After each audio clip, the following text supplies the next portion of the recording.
Hi family నమస్తే అస్సలం వాలేకుం. నేను మీ అరుణ. నేను దుబాయ్‌లో అలానే టీ ఉంటాను. షర్ట్ వేసేయడం అన్నీ ఇలాంటి కనపడేలాగా. మరి కుక్కలకి దాంట్లో ఎలా సీతమ్మ వారి గురించి ఎవరు తెలీదు గాబట్టి నోటికొచ్చిందన్నీ కూస్తాయి. కానీ మనకు తెలిసిందేందో చెప్తాను వినండి. శ్రీకృష్ణ అవతారంలో శ్రీకృష్ణుల వారు ప్రతి రాజ్యానికెళ్ళి యుద్ధం చేసి, ఆ రాజు ఒక కూతుర్లని పెళ్లి చేసుకుంటాడు.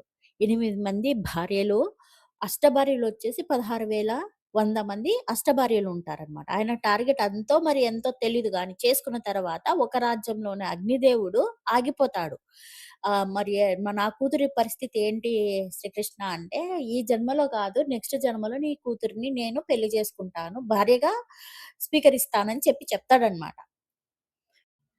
మరి స్వీకరిస్తానని చెప్పిన తర్వాత, ఈ రాముడి అవతారంలో అప్పుడు రావణాసుడొచ్చి మాతా భిక్షాందేహి అన్నప్పుడు, సీతమ్మ వారు భిక్షం తీసుకోవడానికి లోపలికెళ్ళినప్పుడు అక్కడ అగ్ని ఉంటదనమాట. మండుతా ఉంటది పొయ్యి.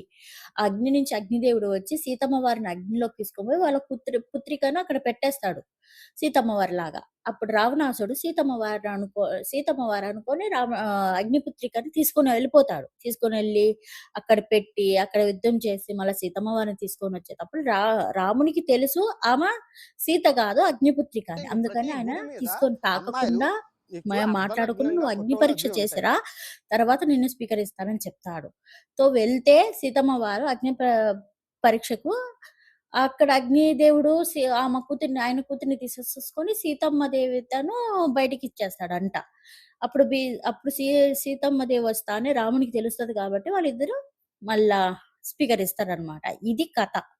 ఈ స్టోరీ మా డ్యాడీ చెప్పారు. ఎంత మటికి నిజమో, కాదో మీరే కామెంట్ బాక్స్‌లో చెప్పండి. అండ్ ఈ అప్ప గురించి మాట్లాడడం ఇప్పుడు చెడ్డగా మాట్లాడినా నా నోరు గబ్బు పెట్టుకోవడం నాకిష్టం లేదు గాబట్టి, ఈ యాక్షన్ చేస్తూ నేను సీతమ్మ వారి గొప్పతనం గురించి చెప్పాను. అండ్ ఎవరి ఇష్టం వాళ్ళదే. అది పక్కా. మనమేమి ఇది చెయ్యి, అది చెయ్యి అనకూడదు.